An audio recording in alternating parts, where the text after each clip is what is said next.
இன்னைக்கு தீபாவளிக்கு ரொம்ப முக்கியமான ஒரு ரெசிபி பண்ண போகிறோம். தீபாவளி மருந்து. தீபாவளி மருந்து இல்லை, மருந்து பொடி. இது மருந்து பொடி. இது வந்து இந்த பொடி பண்ணி வச்சுட்டோம்னா 1 வருஷம் 2 வருஷம் ஒன்றும் கெட்டு போகாது. நம்ம ஊருக்குலாம் எங்கெல்லாம் கொடுத்து அனுப்பலாம். வேணும் போது அப்பப்போ கொஞ்சம் கொஞ்சம் பண்ணிக்கலாம். இதெல்லாம் ரொம்ப சிம்பிள். இது வந்து ரெடிமிக்ஸ் மாரி, மருந்து ரெடிமிக்ஸ் மாரி. இது ஓகே. இது வந்து உடம்புக்கு நல்லது. தீபாவளி டயத்தில் சாப்பிடணும் இல்லை, உடம்புக்கு நல்லது. நம்ம முன்னாடியே சொல்லியிருக்க மாதிரி இது தீபாவளிக்கு வந்து அந்த லேகியம் கிண்ணா தான் அது ஐஸ்வர்யம். கண்டிப்பாக இதை வந்து பண்ணணும். இது உடம்புக்கு நல்லது, அதனால தான் ஐஸ்வர்யம்னு சொல்கிறான்னு நினைக்கிறாரு. ஆமாம். இது வந்து எப்படின்னா எல்லாமே வந்து ஒரே அளவு எடுத்துக்கலாம், சம அளவு. அது ஈஸியாக உங்களுக்கு வந்து கணக்கு வாழ்க்கை புரியறதுக்கு ஈஸியாக இருக்கும். சம அளவு எடுத்துக்கலாம். 10 கிராம்னா எல்லாம் 10 கிராம், 20 கிராம்னா 20 கிராம். நான் இந்த பொடி பண்ணி வச்சுட்டோம்னா ஒரு 2 மினிட்ஸில் அது வந்து லேகியம் கிண்டிடலாம். என்னென்ன எடுத்துட்டுருக்கேன்னா சித்திரத்தை. சப்போஸ் இந்த வாசனை பிடிக்கல, சித்திரத்து வாசனை வேண்டாம் அப்படின்னா கொஞ்சம் கம்மி பண்ணிக்கலாம். எல்லாமே அந்த மாதிரி தான். அது இது வந்து திப்பிலி, 2 திப்பிலி, கண்ட திப்பிலி, அரிசி திப்பிலி 2மே இருக்குது. இது மிளகு, இது வந்து ஓமம், அது வந்து தனியா, இது வந்து சுக்கு, அதிமதுரம், அப்புறம் வந்து கசகசா, ஏலக்காய், கொஞ்சோண்டு ஜீரகம் போடலாம். வேணும்னா ஜீரகம் போட்டுக்கலாம்.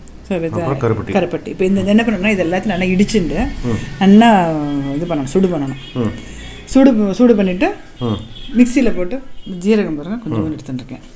இந்த ஜீரகம் ஏலக்காய் கூட 10 கிராம்னா 10 கிராம் அவசியம் இல்லை, கொஞ்சம் குறைச்சிக்கலாம். ஓகே. இப்போ ஒரு முக்கியமான கேள்வி கேட்க போகிறேன். இப்போ இந்த இன்க்ரீடியன்ஸ்லாம் 10 கிராம் இல்லையா, எல்லாம் ஒரு 10 இன்க்ரீடியன்ஸு.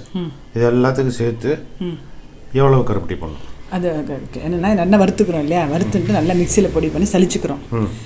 நம்ம எவ்வளோ பொடி எடுத்துக்க போகிறோமோ அதுக்கு ஈக்குவலாக கருப்பட்டி எடுத்துக்கணும், தட்டி. அப்புறம் வந்து தேன் கொஞ்சம் விட்டுக்கலாம். லாஸ்ட்டாக தேன் கொஞ்சம், 2 நெய் கொஞ்சம், நெய் கொஞ்சம், நல்லெண்ணெய் விட்டுக்கலாம். ஓகே. தட்டின்ட்டேன். அதே மாதிரி இதையும் இப்படி இந்த வழக்கலை தட்டின்ட்டேன். லேசாக ரொம்ப அப்படி சவுக்காக இருக்கணும்னு இல்லை, வறுத்தோம்னா என்னென்னா மிக்சியில் போடும்போது ஈஸியாக இருக்கும்.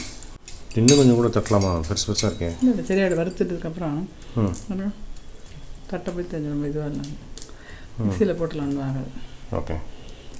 நேற்று கிருஷ்ணர் கதை பார்த்தோம் இல்லையா? ஆமாம். இன்றைக்கி வந்து ராமாயணத்தில் இன்றைக்கி இன்னும் ராமாயணத்தை கதை கேட்கணும் போல இருக்குது. ராமாயண கதை கேட்கணும் போல இருக்கா?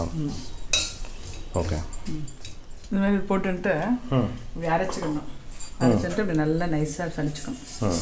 சலித்து இந்த பொடி அப்படியே வச்சுருந்தாங்க. ஸோ இந்த பொடி பார்த்திங்களா ரெடி ஆகிடுது. இந்த பொடியை எத்தனை நாள் வச்சுனா நல்லா ஒரு காற்று போகாமல் ஒரு டப்பாவில் போட்டு வச்சுன்னு வச்சுங்களேன், எத்தனை நாளும் ஒன்றாகாது. இதை பண்ணி ஃப்ரிட்ஜில் கூட வச்சுக்கலாம். வச்சுக்கலாம். இதுதான் மருந்து பொடி.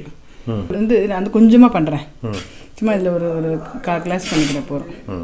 கருப்பட்டி இல்லை, வெல்லம், அதுதான். இது மட்டும்தான் போடணும். அதுதான் அதோட மருந்தோட எஃபெக்ட் உள்ளே போய் நல்லா ஒர்க் ஆகும். ஓகே. கருப்பட்டி அதே அளவுக்கு தான் எடுத்துட்டுருக்கேன். அதோட கொஞ்சம் கூட இருக்கலாம் இருக்கும். அப்புறம் வந்து துளியூண்டு ஜலம் விடுறேன். இந்த நனையிற இருக்கும். நல்லா வடிகட்டிட்டு வேணால் இது பண்ணிக்கலாம். ஊசி இருக்கு பார்த்தீங்களா, அது எடுத்துக்கிறேன். வடிகட்டிட்டு இது பண்ணிக்கலாம். நான் இதை வடிகட்டுறேன். நீங்கள் கதை இது பண்ணுங்க. ராமாயணத்தில் யாரை பற்றி தெரிஞ்சுக்கணும்? யாரை பற்றி பேசலாம்? ராமாயணத்தில் கைகையை பற்றி பேசலாம். எனக்கு இன்னும் எல்லோரும் அவளை தான் திட்டுவா இல்லையா, அந்த கேரக்டரை பார்க்கலாம் அப்படின்னு. ஓகே. ராமாயணத்தில் வந்து நிறைய தியாகம் பண்ண கேரக்டர்கள்லாம் நிறைய இருக்குது. ஆமாம். Unsung heroes. அந்த மாதிரி அன்சங் ஹீரோஸ் அதில் வந்து கைகையும் ஒருத்தி.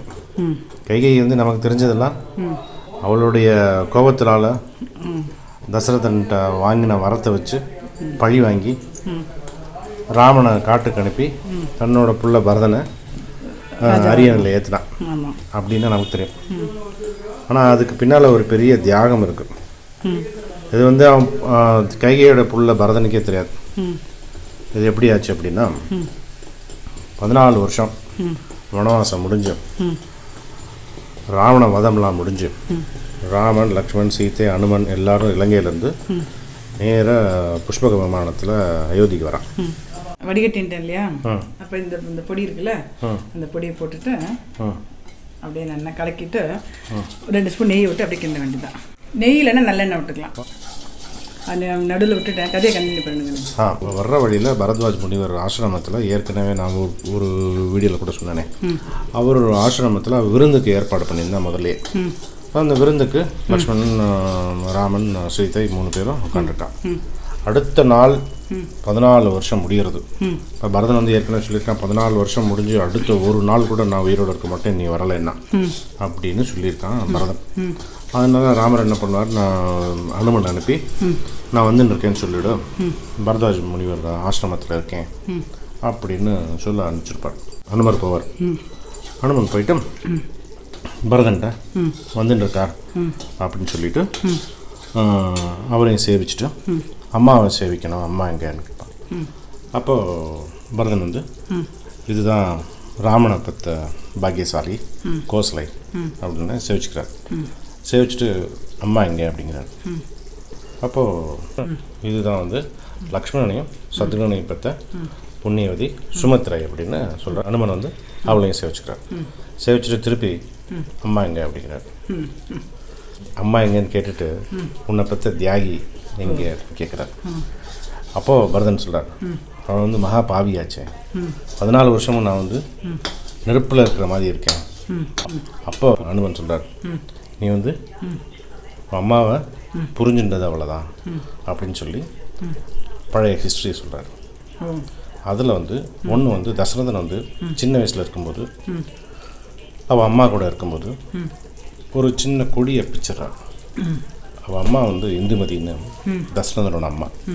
ரொம்ப செடி கொடி பார்த்தாலே வந்து மனசு இளைகிற மனசு. அந்த கொடியை பிச்ச உடனே வாய் தவறி சொல்லிடுவா, இப்படி பண்ணக்கூடாதுரா, புத்திர சோகத்தில் வாட்டின்ற அப்படின்னு சொல்லிடுறா. அது ஒன்று. இன்னொன்று வந்து வாலிப வயசில் தசரதன் இருக்கும்போது காட்டில் வந்து இந்த ஸ்ரவணன் அப்படிங்கிறவர் வந்து அப்பா அம்மா கண்ணு தெரியாத அப்பா அம்மா குடுவையில் தூக்கிண்டு நடப்பார் இல்லையா, அந்த கதை தெரியல அவனுக்கு. அம்மா அப்பாவை குடுவையில் தூக்கிண்டு நடப்பார். அப்போது தசரதன் வந்து யானை சத்தமாக்குன்னு நினச்சிட்டு அம்பை எய்தி ஸ்ரவணன் வந்து அதில் வந்து பலியாடுவான். அப்போ அவன் அம்மா அப்பாவோட சாபமும் இருக்கும், இவருக்கு புத்திர சோகம் இருக்குது அப்படிங்கிறது. அதுலேருந்து மீள முடியாதுன்னு கைகைக்கு தெரியும். இன்னொரு விஷயம், கைகையுடைய அப்பா வந்து இந்த ஜோதிஷ சாஸ்திரம் இருக்கு இல்லையா, ஜோதிட சாஸ்திரத்தில் கை தேர்ந்தவர். அவர்கிட்ட வந்து கைகை நிறைய கற்றுன்னு இருக்கா. முழுசாக கை தேர்ந்த ஒரு ஜோதிட சாஸ்திர வல்லுனர் இந்த கைகை.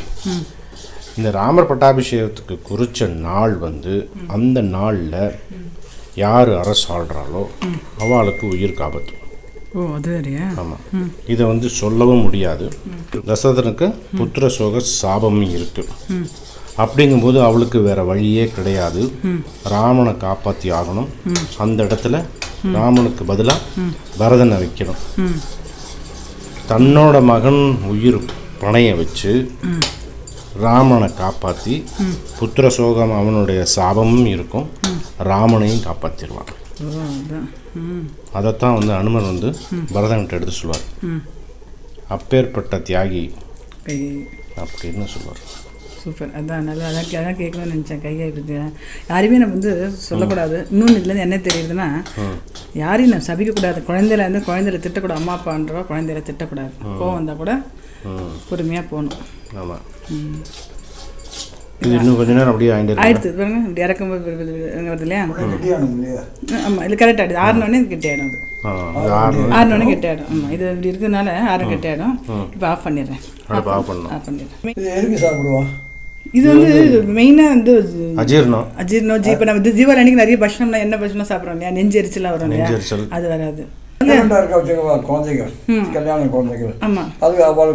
பிரெக்னெண்டா இருக்கோ சாப்பிடக்கூடாது. குழந்தை பிறந்த உடனே நம்ம உடம்புல இருக்க அழுக்கெல்லாம் வெளில வரத்துக்கு அது சாப்பிடுவோம். இப்போ சாப்பிடவே கூடாது. அவளுக்கு வந்து கொடுக்கவே கூடாது. ஏன்னா இது வந்து ரொம்ப ஃபுல்லாக எல்லா நம்மளோட சிஸ்டத்தை ஃபுல்லாக க்ளீன் பண்ணுறதுனால நம்ம அது வந்து இதாகிடும். டெலிவரி அதுக்கப்புறம் கண்டிப்பாக சாப்பிடணும். சாப்பிட்டா குழந்தைக்கு பால் கொடுப்பா இல்லையா, ஸோ குழந்தைக்கும் ஜீரணம் ஆகுது, அவளுக்கும் ஜீரணம் ஆகுது. ஏதாவது தெரியாமல் சாப்பிட்டா கூட ஒன்றும் ஆகாது. ஸோ கண்டிப்பாக கருப்பாக இருக்காது. வெல்லம் போட்டுருக்கேன். இப்போ ஆஃப் ஆனோடனே கொஞ்சம் வந்து தேன் போடுவேன். கருப்பட்டி இருக்குது, தேன் இருக்குது, நெய் இருக்குது, நல்லெண்ணெய் இருக்குது, அந்த எல்லாம் சேர்த்துட்டேன். இப்போ ஃபஸ்ட்டு நெய் விட்டேன், திருப்பி பண்ணும்போது கொஞ்சோண்டு இது விட்டேன், நல்லெண்ணெய் விட்டுருக்கேன். இது பண்ணிட்டு அது பண்ணது. இது வந்து நிறைய பண்ணி வச்சுப்பேன் நான். எப்பயுமே நம்ம பார்த்துல ஸ்டாக் இருக்கும். அந்த தீபாவளிக்கு இது பண்ணால் ரொம்ப விசேஷம் ஐஸ்வர்யன்றதுனால கொஞ்சோண்டு பண்ணுவேன். நாட்டு மருந்து நம்ம இது பண்ணி நான் கடையில் வாங்குறதுக்கும் இதுக்கும் நல்ல டிஃப்ரென்ஸ் தெரியும். கடையில் வந்து என்னென்னா இந்த சில இதில் இப்போ இந்த அதிமதுரம் ரொம்ப கொஞ்சம் கம்மியாக போடுவா, அதெல்லாம் கொஞ்சம் விலை ஜாஸ்தி, இதெல்லாம் கம்மி பண்ணிவிடுவா. அதெல்லாம் ஈஸி ஓமத்தை அள்ளி போடுவா, அது ஓம வாசனை தான் வரும், அதில் ஓமம் சீப்பு. ப்ளஸ் இதுமாதிரி இந்தளவுக்கு நல்லெண்ணெய் நெய் விட மாட்டேன். நான் வந்து வெண்ணெய் வாங்கி தான் காய்ச்சுவேன். நெய் வாங்கி காய்ச்சா கொஞ்சம் ஏடு எடுத்து வச்சுப்பேன். பெருமாளுக்குலாம் அந்த நெய் எடுத்துப்பேன். நம்ம ஆற்றுல சாப்பிட்றதுக்கு பார்த்தீங்களா கெட்டி எடுத்துட்டிங்களா, இது அப்படியே உருட்டு கூட உருட்டலாம். அப்படி உருட்டி கூட உருண்டை கொண்டுக்கு ஆமாம். இது வந்து டெய்லி எடுத்துக்கலாம் ஒரு உருண்டை. அப்படி கையில் ஒட்டாமல் வருதுன்னா கரெக்டாக வெந்துடுது, இதாக எடுத்துன்னு அர்த்தம். ஒட்டித்துனா இன்னும் வேகலைன்னு அர்த்தம். கையில் ஒட்டாமல் வரணும். இப்போ நம்ம இது வந்து ரொம்ப சீப்பு வேறு பண்ணுறது வந்து ரொம்ப சீப்பு வேறு. அடுத்து அவ்வளோதான். இது அப்படியே வச்சுக்கலாம், ஸ்டோர் பண்ணிக்கலாம். தீபாவளி லேகியம் ரெடி. Thanks sister.